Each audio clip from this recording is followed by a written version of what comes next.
Good afternoon. My name is Chris Rowena, Lead Communications Analyst at Health Workforce Development. We're excited that you've joined us today for the Song Brown Primary Care Residency Technical Assistance webinar. Before we begin, I would like to discuss a few housekeeping items. First off, the webinar will be recorded and posted on our website in approximately 7 to 10 business days. Today, the chat option will be open during our question and answer session, which will be at the end of the webinar. At that time, please feel free to place all of your questions in the chat, and we'll try to answer everything we can today. And lastly, this slide deck is posted on our website, and it is also in a link in the chat. And we'll have all of the rest of our links that are important for the webinar posted as well. We'll get going. Okay, I'm seeing that we may be having technical difficulties already.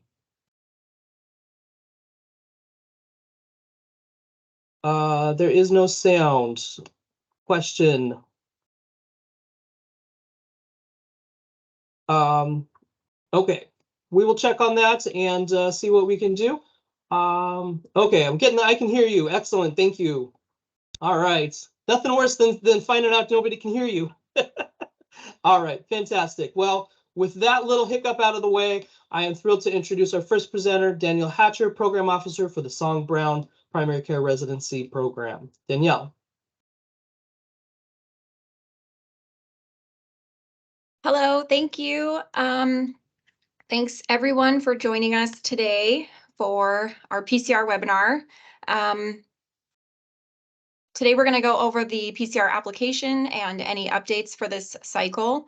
Again, my name is Danielle and I'm one of the program officers for the primary care residency programs. As Chris mentioned, the slide deck that we're going over today is the same document as our technical assistance guide, TA guide, which is posted to the Song Brown webpage. When you're applying, it might be helpful to have this TA guide open as you're working on your application. Let's see. Song Brown provides funding to education programs, including PCR, that's why we're here today, FNP, PA, nurse practitioner and physician assistant fellows. That one is new this year, registered nurses and midwifery programs. And we provide financial incentives to programs to graduate individuals who practice in medically underserved areas, enroll members of underrepresented groups in medicine to the program, locate the program's main training site in a medically underserved area, and operate a main training site at which the majority of patients are Medi-Cal recipients. Our application for this year is currently open. It was released on July 18th. We have an early submission review of August 17th. If you submit your application prior to August 17th, you will be eligible for a pre-application review. This is a process where a program officer will review your application and provide feedback. Once feedback is provided, you'll then have 5 days to correct any errors on your application. And if you submit after the August 17th, you will not be eligible for this review. Okay. Oh, and the close date, the official close date deadline is August 31st at 3 p.m.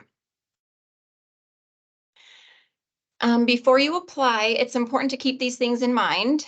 If your program requires approval to contract from a coordinating authority, please inform the authority of the terms and conditions contained in the grant agreement. We have our grant guide also posted on our website. These links are in the chat, like Chris said. But in the grant guide, we have attachments of all of our agreements. So if they want to see specific terms and conditions, you can forward those to the whatever body you need approval from to enter into a grant agreement. Applicants must agree to those terms and conditions before receiving funds. HCI will not make changes to the terms and conditions. The funding shall be used to expand primary care services, and they shall not supplant existing federal, state, or local funds. Changes for this year, we didn't have many. We had one affecting THCs. Basically, it limits the number of total slots a teaching health center can apply for to those slots that are unique ACGME slots. And the cap is at 11 unique first unique filled first-year slots. For example, if a program applying for THC and its existing program funding has 7 filled first-year slots, they can only apply for a combined total of 7 THC and existing slots. Here are some things that you might need to gather before starting your application. That includes the correct organization name and address. The legal name for your organization must match the address on file with the IRS. Incorrect information can delay the agreement process. You also need the contact info for grant agreement and payee data record signatories, the facility type for each primary continuity clinic training site, the payer mix information for each of those, and the race and ethnicity data for all current residents. More of the information to gather includes current practice site information for all graduates, national provider identification number for all graduates, applicable required attachments such as accreditation letter or expansion letter, and then permission from your organization to apply. If you're applying for new programs, you might have a few more things to gather. A lot of them are similar, including the correct organization name and address, the signatory information, the facility type, and payer mix for each primary continuity clinic. And then in addition to those, you may need to gather information for phases and applicable required attachments. Each phase that you're in, we're going to go over this in a little bit, but each phase that you're in with your program development may require that you upload an attachment at the end of the application. So that includes your sponsor letter or your proof of application for phase A, your fiscal plan for phase B, your timeline for phase C. Once you select phase D, E, F, or G, then you'll need a letter of sustainability when you apply.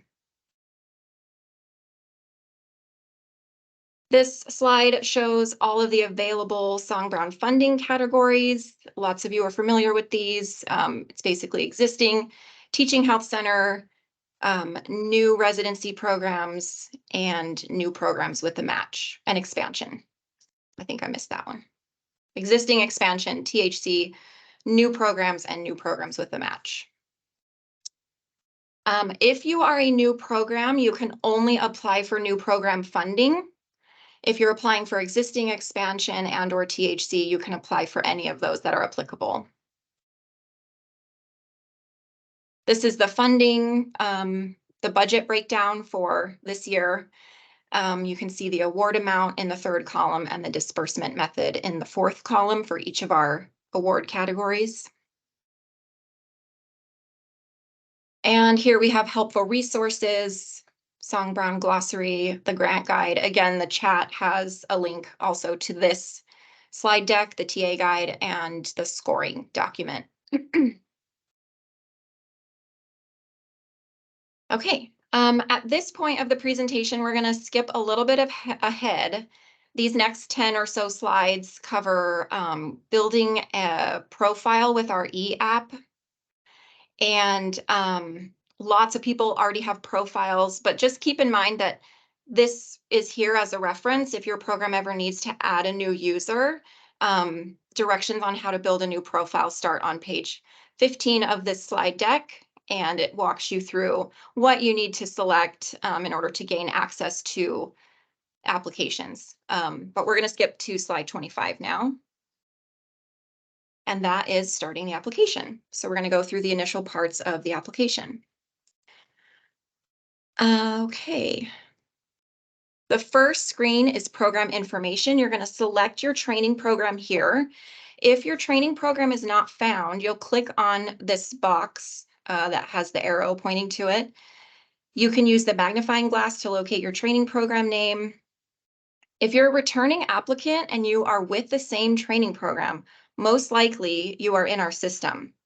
So if for some reason you can't find your training program listed, we're seeing a lot of this so far this year. People are duplicating their training program in the system and then we're having to go in and clean it up a bit. So if you can't find your training program and you're pretty sure it's already there, if you don't mind just shooting us an email like, hey, we already have a grant agreement with this training program, so we should be in the system or something like that.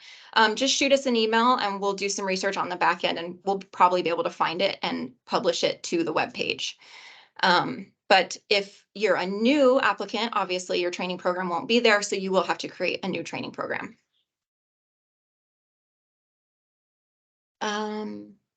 So again, if your training program isn't in the system, you're going to click that button to add the training program name and address. You will be prompted to enter your training program address at the top of the page. Your training program address may be the same as your organization address if you're holding your program at that facility. And if Google can't find your address for some reason, just reach out to us. Then there will be the award category for program information. So again, you can apply for multiple funding categories, but if you are applying for any new program funding, you cannot apply for other categories. So it's either new programs or existing expansion and or THC, whatever applies. So then that leads us to our new programs. We're going to briefly go over new programs. There are two types of new program opportunities. New, like a classic, we call it classic, and new with match. For both of these funding types, phase A is mandatory to receive either new or new with match. And then there are 7 phases you can see on the left, phases A through G. The phase that you have completed determines which new program application you're eligible to apply for. New programs with a match is for programs who are really early on in program development, whereas new programs, the classic new programs, is for those who might be a bit further along.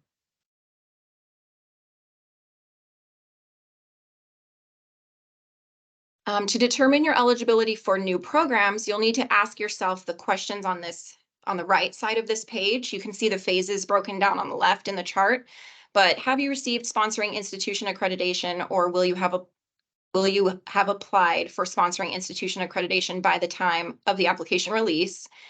Have you obtained residency program accreditation, have no first-year residence at the time of application, and have not received any prior Song Brown funding?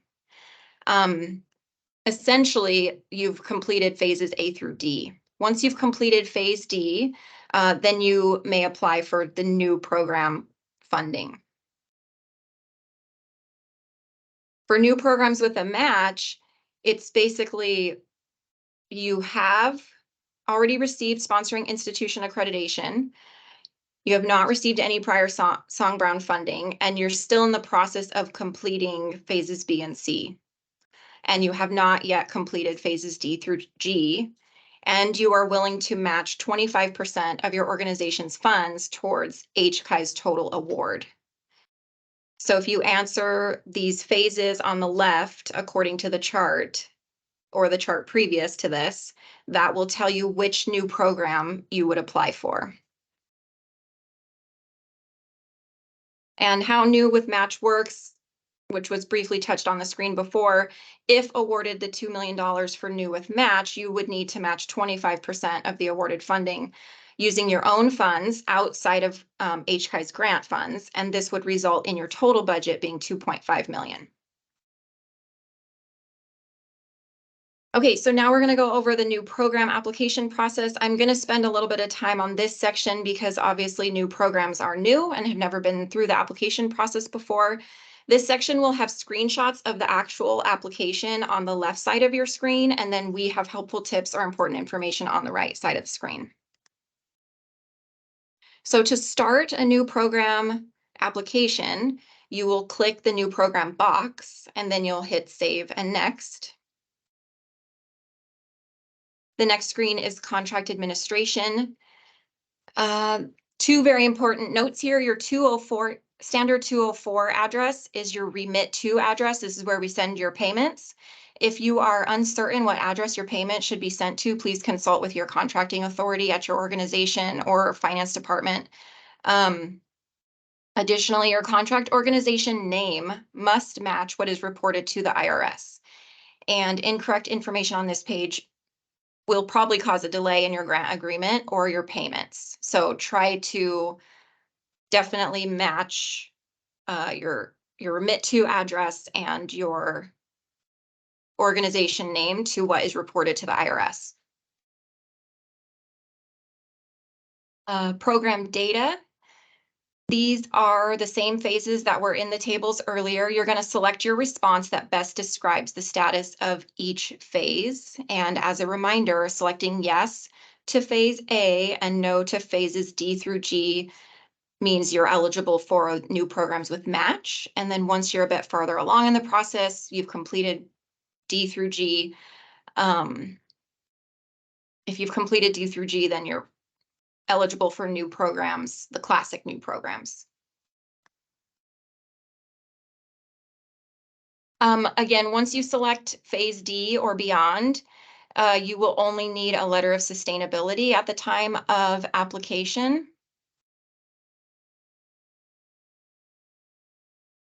For training sites, you will be asked to enter your training sites if you've selected yes to completing that phase. So this screen will not show if you haven't completed recruitment of training sites yet, but when selecting an address, you'll want to include the address of the continuity training site. Then you'll want to select the facility type that applies to this training site. If your continuity training site doesn't fall under any of these, you'll select not applicable. An example of a facility type that doesn't fall into one of these selections is a general acute hospital. And if you don't mind going back just one more slide. On this one, it's important to note that training site location is a scored criteria. And if you want more information about the scoring criteria, that's attachment B. That's for new programs, is attachment B of our grant guide. Okay, now we can go to payer mix. Thank you. So on this page, you'll enter the payer mix of each continuity training site that you entered. Please enter payer mix as a whole number. There was a typo initially on the months and years that were listed. However, IT confirmed just about a half hour ago that they fixed it. But if you have already opened your application, it may have said 2021 to 2022, but we're actually looking for the previous 12 months. It says that right there on the description, previous 12 months, but the years were wrong. So we are looking for May 2022 to June 2023, and that has been fixed on the application as of half an hour ago, but just wanted to make you all aware if you've already started and that was one of your questions coming into today, it's been resolved. But also payer mix is a scored criteria as well. So again, if you're interested in scoring criteria information, that's attachment B in the grant guide. Okay, after entering the continuity training site information, that you can edit or delete that information by using the options button on the right side of the page. There's a little drop down and you can edit each training site. And then after completing your training sites, you'll hit save and next. The next part of the application is the executive summary and program strategy section, which consists of one question and a series of strategies that you can select. The executive summary is required to be answered before continuing to the next page. You're limited to 2,500 characters. So if you're copying and pasting from a Word document, just make sure you don't exceed the 2,500 characters. And your executive summary should address how your program is meeting the Song-Brown program statutory priorities that I covered earlier, which includes graduating individuals who practice in areas of unmet need, enrolling members of underrepresented groups in medicine, locating the program's main training site in an area of unmet need, and operating a main training site at which the majority of patients are Medi-Cal recipients. And then how you answer the strategy questions below can affect your score. This is one of the scoring criteria as well. Okay, the residency training section consists of a series of questions. After completing this page, you'll save and proceed by clicking next. This is also a scoring criteria as well. Expected expenditures. This screen, you will enter how much funding you're requesting. Again, max funding for new programs is $1 million. Max funding for new programs with the match is 2 million with a 25% match, right? So that's the match component. New programs with a match will also populate an additional table. This is the budget funding table.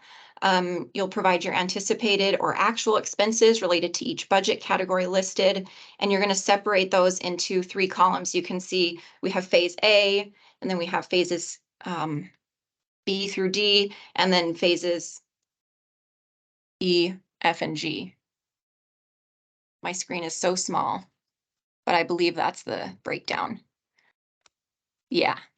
And then if any of these are left blank, you don't have a budget for that category, you'll need to put in a 0 here. And the comment box below, you'll only use that if you have any other expenses listed at the bottom. So you'll explain your other expenses in the comment box below. Okay, on the patient demographics page, you'll provide patient demographics. You'll want to note the total percentage for each section cannot surpass 100%. And then we've got required documents. So the files uploaded must include the prefix that's indicated for each one. So it will tell you in the application what the prefix needs to be, but an example is ACCR_ for your accreditation letter. Red buttons will be on this page indicating a required document, and once you upload them, they'll turn green. The required documents correspond to the phases that you selected on your program data page. And then you will save and continue. Then we've got assurances. This page needs to be checked before submitting your application. You will read and click agree to submit. Only program directors can submit an application. Grant preparers will not see the submit button on this screen. And then your submission is complete. And you can view and print your application on this screen. There's a drop down on the right-hand side. You can view or print your application. If you're printing it, it'll print in a couple different sections, the graduate and resident section, and then the training program information will be on 2 different print versions. Okay, so then we're moving on to existing teaching health center and expansion applications. Let's see, each funding category, we can go to the next slide. Each funding category listed provides eligibility criteria. If eligible, you may apply for existing expansion and THC. You'll want to select your training program here, similar to new programs. As mentioned previously, existing expansion and THC applicants most likely have applied in the past and should have a training program name in the system. So if that's the case and you can't find your training program listed, you can definitely reach out and we will do some digging for you. Or if you need to make changes to your training program, you can also reach out and contact us. The next few slides are really similar to the new program contract administration page. We'll briefly go over them again in case you missed that. You're going to want to ensure all this information is accurate and the correct signatories are listed. Please, again, verify that this information is correct with your finance or contracts office. Incorrect information will most likely delay your grant agreement if awarded. You're going to want to provide program data on graduates and residents. Depending on what you select, additional questions may appear. For example, if you click that you're reporting resident and graduate data, then you'll have to provide information for both. And if you don't have graduates yet, you'll click resident data only, and then only those boxes will appear. The last question on this page is a scored criteria. Since we're now into existing expansion and THC applications, the scoring criteria for that will actually be attachment A of the grant guide. So up until this point, I've been referencing attachment B. The scoring criteria for this batch of applications will be attachment A. You will have the option to import your previous application's data into your new application, but in order to use this feature, you need to use your previous program training name. So that's why it's important not to have duplicate training programs. It makes the import feature work if you are tied to your previous training program. All of your resident, graduate, and continuity training site information will transfer over. Second and third year resident data should import over from previous applications. We have gotten a few emails from training programs experiencing issues with this function, and we've got a ticket open with IT to try to troubleshoot that. So if you are experiencing issues with the import feature, just shoot us an email and let us know. But even if you import last year's info, you will have to enter your first year residence. If importing training sites this year, only your previously identified continuity clinics will come over, and then you'll need to add any other continuity clinics. You're going to want to review the imported data to make sure there's no errors. And unlike before, we're not looking for all of your training sites, just your continuity training sites. Facility type. You're going to select the facility type that best applies to the continuity training site. If your training site doesn't fall under any of these facility types, please mark not applicable. This is similar to the new programs. Your training site location is a scored criteria. Again, that scoring information is in the grant guide. You'll want to enter the payer mix. Again, keep in mind payer mix information doesn't need to total 100%. And we are looking for the past 12 months, May 22 to June 23. On the training site reviewed question at the bottom, you're going to want to click yes in order to move forward. And the payer mix, again, is a scored criteria. After entering the continuity training site information, you can edit or delete information by using the options button on the right side. And then on the next slide, you'll be entering your executive summary on this page. Again, you're limited to 2,500 characters. So just be aware of that if you're copying and pasting over.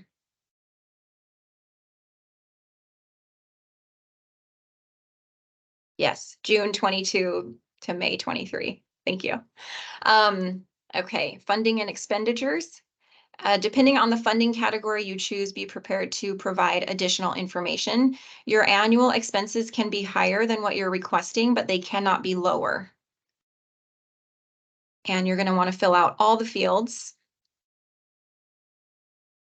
If applying for THC funding, you will need to fill out a budget summary as well. If you aren't requesting funding for a budget category listed, input 0. So similar to the expenditures on the new programs, if that category has no budget, put a 0, don't leave it blank. Okay, resident data. My computer froze. If importing resident data, please ensure that all resident data has successfully transferred over. You can view your previous year's resident data in the e-app under your previously submitted applications. Again, this feature seems to be having a slight glitch this year, so if you have any issues, you can always reach out and we will do what we can to assist you.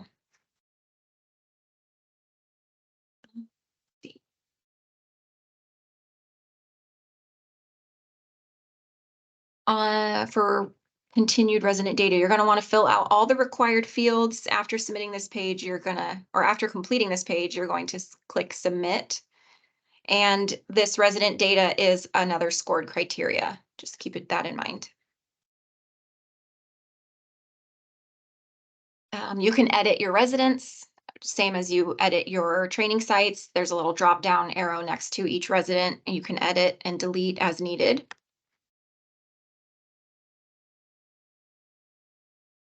And then similar to resident data, if you're importing your graduate data, just make sure it all transferred over correctly.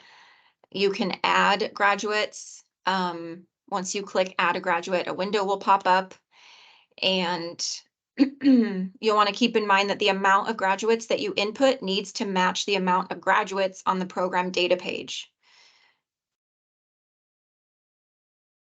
And Graduate practice site data should always be the most current practice site data. We want to know where they are working at today, if you're asked that. Facility type, selecting yes to the question, do you know the graduate's practice site, will prompt further questions. A facility type will populate, and you'll need to select the facility type that applies to this practice site. If it doesn't fall under any of these facility types, you'll mark not applicable. And then again, if you need to add a graduate, you'll click Add a Graduate button. You can edit, and this graduate data is scored criteria. Okay, common application errors. Please take a look at these carefully so that you can hopefully avoid them. One of the major things that we were seeing in the past cycle was incorrect signatories, incorrect organization names, incorrect addresses. And then this cycle, we're seeing, like I already mentioned, a lot of duplicated training programs. So if you're pretty certain your training program is in there, just reach out and we'll do some digging on the back end. So.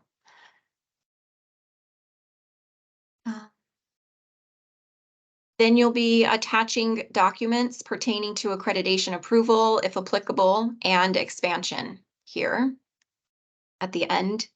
Once you upload all the required documents, again, the buttons will turn green, signifying that you may continue. So you'll click Save and Next to continue. Then we've got assurances. This needs to be checked before you can submit your application.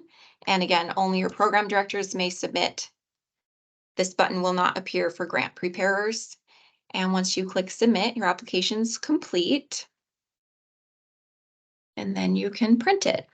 So to view the information submitted or to print out the information, you click on the drop-down arrow button next to the application. Again, it'll print in sections. The graduate and resident section and the training program information section will be on different print options. So I believe that's it. So that ends our presentation, and we will give you the opportunity to ask any questions by opening the chat.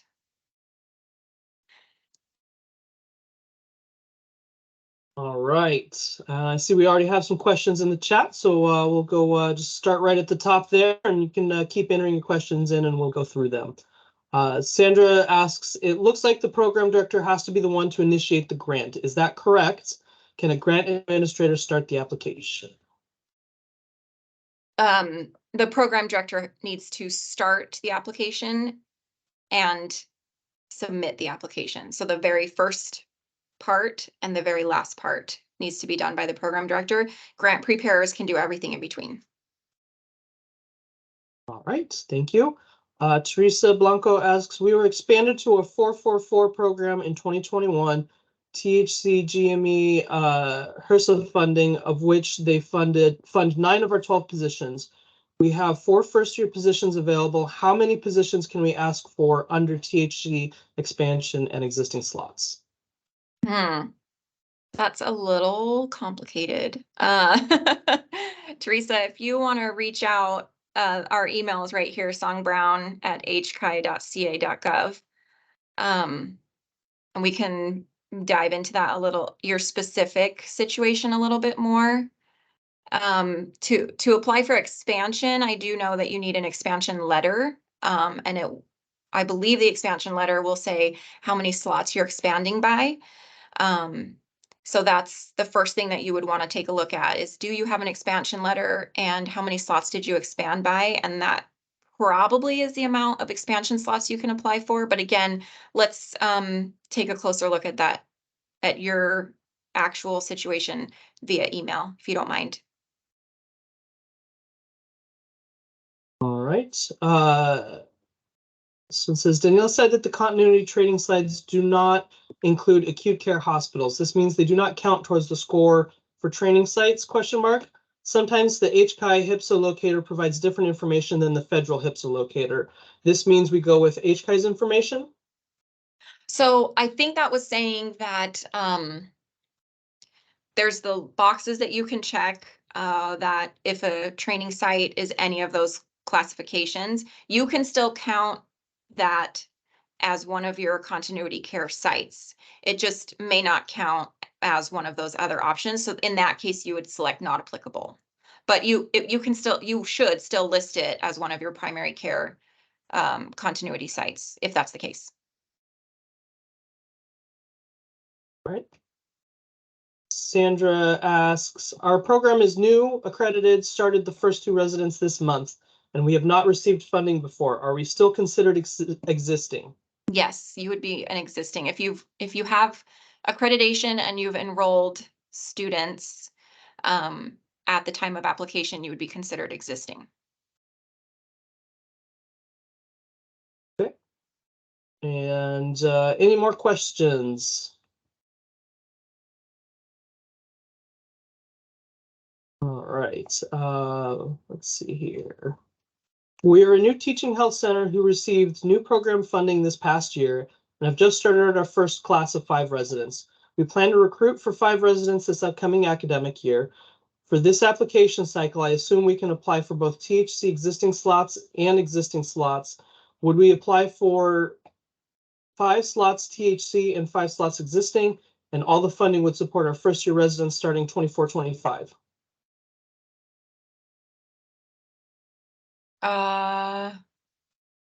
No. You would apply for 5 slots total. You're applying essentially for the first year residents, sorry. So if you're enrolling 5 in 24-25, you would apply for 5 total slots. And then that grant agreement would follow them through your program. The following year, you could apply for 5 more who are new slots, new matched residents incoming the year after that. So once you get on like a cycle, then all of your positions and your slots get funded, but you wouldn't apply for 5 and 5. It would just be 5 combined, and it's up to you how you want to split that up. All right. Sometimes the HCI HPSA locator provides different information than the federal HPSA locator. This means we go with the HCI information? I believe so. Yeah. I can follow up with you on that, but I believe that's the case. Okay. All right. More questions today.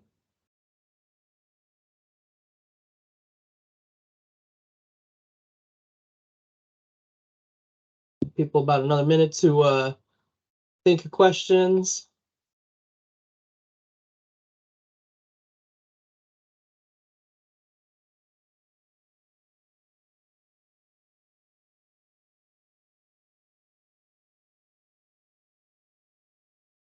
All right.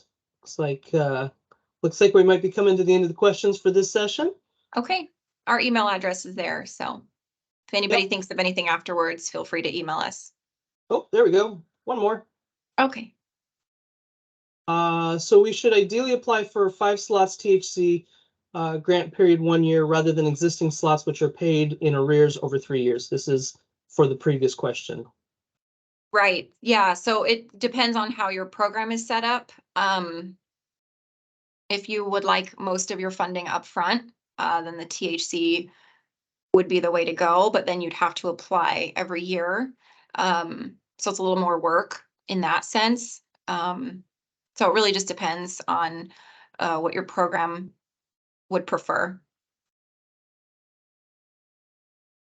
All right. Thank you for that clarification. Well, as you can see, the team has worked hard to put this program together, and we really appreciate everybody joining us today for the question and answer session. If you have more questions, please email the team at songbrown@hchi.ca.gov. And as a reminder, we will be posting the recording of this webinar on our website in approximately 7 to 10 business days. We really appreciate everybody joining us today to learn more about the Song Brown Primary Care Residency Program. We're excited to be able to offer it as California's original and longest lasting health workforce development program, and we are grateful for your participation with us today. Again, this screen provides some of the links, and we have them in the chats for the resources that are available. Please go to the website to read all of the resources, including the grant guide, and to access the application portal. And as a reminder, the application closes August 31st. We really look forward to all of your submissions. Thank you so much for attending. And with that, we conclude today's webinar. Have a wonderful day. Thank you. Thank you.